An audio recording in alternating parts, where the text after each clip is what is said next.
Hello friends, चला तर आज आपण कटलेट बनवणार आहोत। इथे मी पोहे घेतलेले आहेत एका वाटीमध्ये। ते धुवून थोडंसं पाण्यामध्ये भिजवून ठेवायचे। आपल्याला बारीक असा कांदा कट करून घ्यायचा आहे। आणि इथे मी पालक पण घेतलेले आहे। आपल्याला इथे पालक, मटर आणि बाजरीच्या पिठापासून खूप हेल्दी आणि खूप भरपूर भाज्या असलेले आपल्याला इथे कटलेट बनवायचे आहेत। इथे बारीक मी तुम्हाला जशी आवडेल तशी दोन मिरची, कढीपत्ता आणि मटर घेतलेले आहे। आणि ते आपल्याला मिक्सरमध्ये थोडंसं जाडसर वाटून घ्यायचं आहे।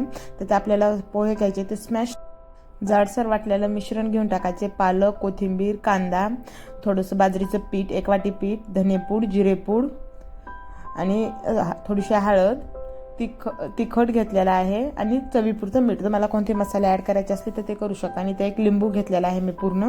ती लिंबू आपल्याला आतमध्ये पिळून घ्यायची। इथे आमचूर पावडर किंवा छान टेस्ट येते, लिंबामुळे खूप मस्त टेस्ट येते। आणि एकदा नक्की बघवा, भरपूर पालेभाज्या असलेलं तुम्ही कोणती पण भाजी ॲड करू शकता आणि एकदम मस्त असं बनेल असं हे।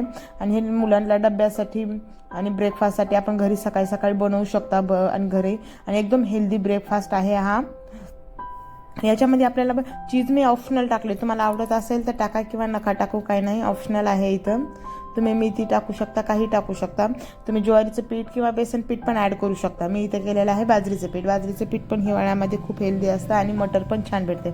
याला मी डेकोरेशनसाठी वरतून तीळ लावलेले आहेत, ते आपल्याला इथे शालो फ्राय करायचे आहेत। आणि त्याच्या मी तवा घेऊन त्याच्यावरती तेल टाकून हे छान आपल्याला थोडेसे खरपूस होतील असे शालो फ्राय करून घ्यायचे आहे। त्या एक नंबरच ही कटलेट तयार होतात।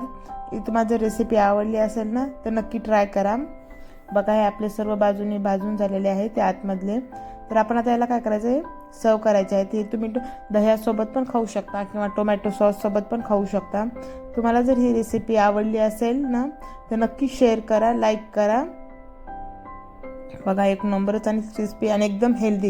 ही मुलांसाठी बनवा आणि ती तुम्हाला परत परत मागतील, आई बनव असं म्हणून। तुम्हाला ही रेसिपी आवडली असेल तर लाईक करा।